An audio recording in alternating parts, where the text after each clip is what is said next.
I love vanilla ice cream. Black walnut, butter pecan. I love ice cream. Ice cream is what people did on Sundays. Everybody would go home after church, you would eat, and then later on the parents would take the children over there to eat ice cream. It was just a tradition. Everyone went there. I meet people today that are my age that, oh, I used to go to the Royal Ice Cream Company. Of course, at that time it was segregated. Durham, in terms of its race relations history, was a place that did not witness the kind of overt racial oppression that would be seen down east in North Carolina or in South Carolina.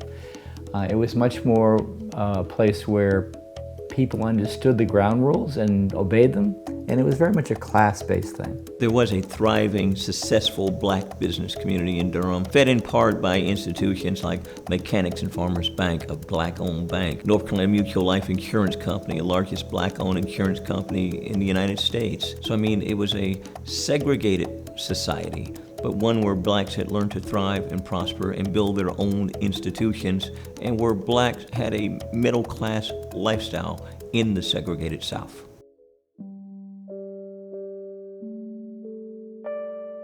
Reverend Douglas Moore had come to Durham from the town of Hickory. He left North Carolina Central and went to Boston University for graduate school. And while at Boston University, he met Martin Luther King Jr. It was important for us to begin to make some movement. And so we were going to put the bulk of it on the South. We came to the conclusion that there were enough people in North Carolina who would make a difference.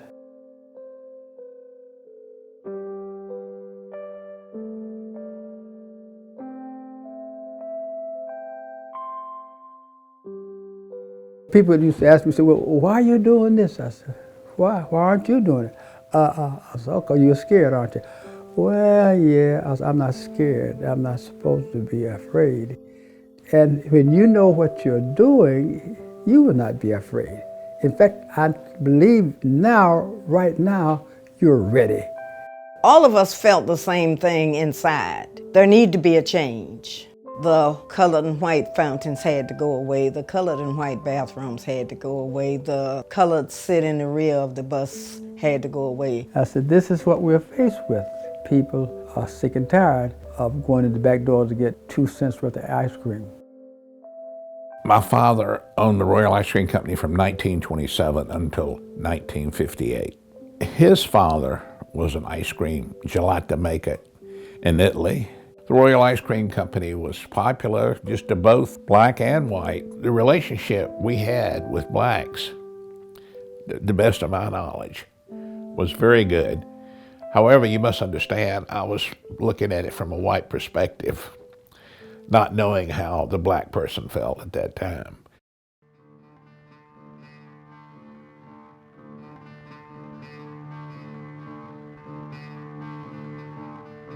I think that folks thought that the Royal Ice Cream Parlor might be a good place to start. Even though it was a segregated ice cream parlor, it did sit very, very closely to the black neighborhood. There was a door on Dowd Street. That is where the white people entered. There was a door on Roxborough Street at the back of the building, and that was where we entered. On the white side, you could sit down and enjoy the meal. On the black side, there were either stools or you stood and got your ice cream and moved on the outside. We knew that there was a swinging door, and we knew that once you pushed that door, it swung both ways.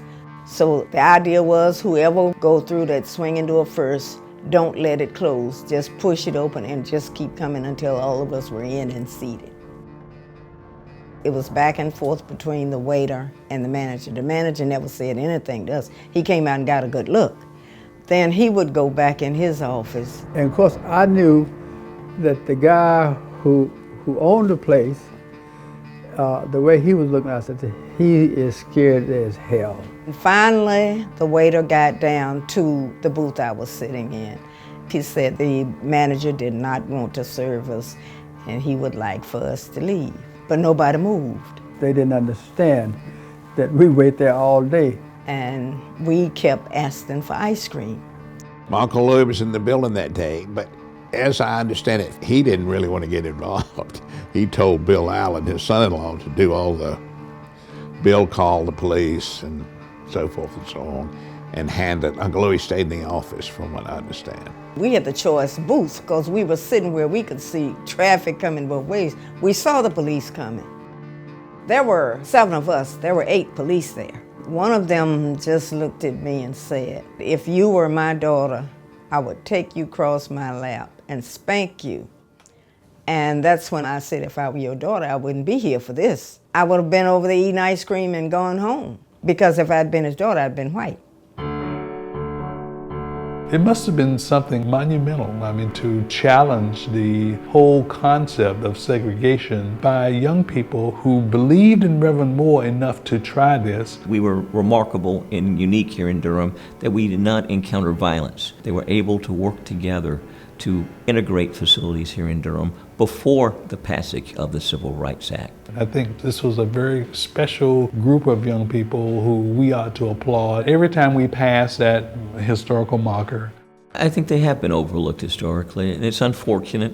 There were people that were involved in Greensboro that were aware of the Durham sit-ins, but it's one of those asterisks in history due to the fact that there weren't people there with live action cameras to put it on the national news. It would have been a success either way.